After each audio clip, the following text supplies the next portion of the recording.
The sound of rally cars racing across Turkey's Mediterranean coast announces the end of weeks of restrictions that were put in place to contain COVID-19.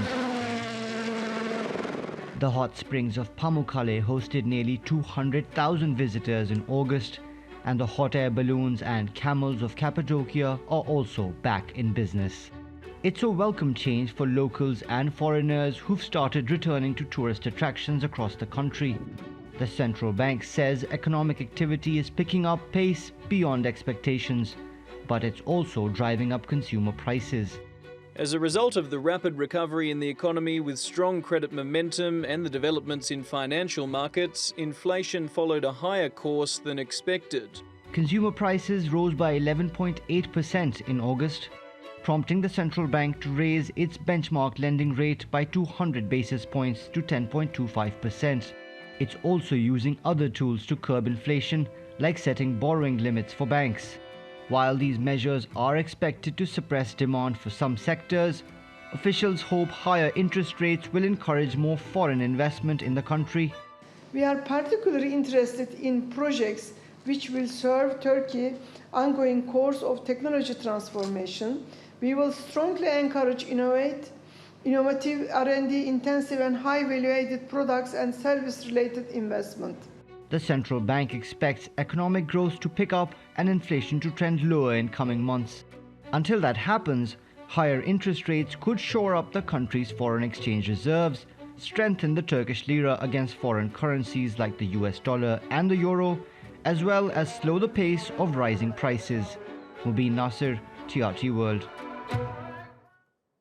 Well, for more on this, Erhan Aslanoglu joins us now from Istanbul. He's an economist and vice rector of Piri Reis University. Welcome back to the program, Erhan. Now, this really did take many analysts by surprise, didn't it? Because Turkey's central bank has cut interest rate 8 times last year, and in the last 3 meetings, it kept interest rates on hold. Do you think this was the right thing to do, to raise interest rates at this time?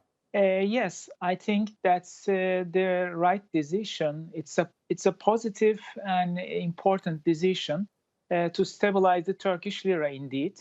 But on the other hand, we shouldn't forget that still the Turkish inflation rate is around 12%. It's likely to move higher in the next 2-3 months.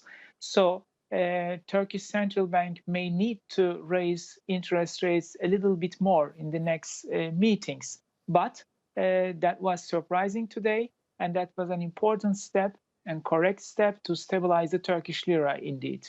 That's right, because we know that low interest rates has led to cheap credit, which has actually helped to cushion the economic blow from the pandemic. But we also know, as you say, it's put pressure on the Turkish lira.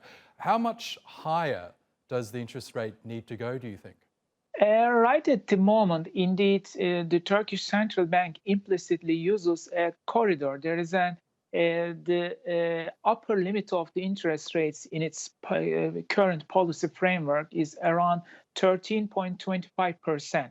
Right at the moment, Turkish central bank can move indeed over 13% in the next coming weeks. So that is the interest rates of Turkish bonds during these days. So it means it may be sufficient, actually.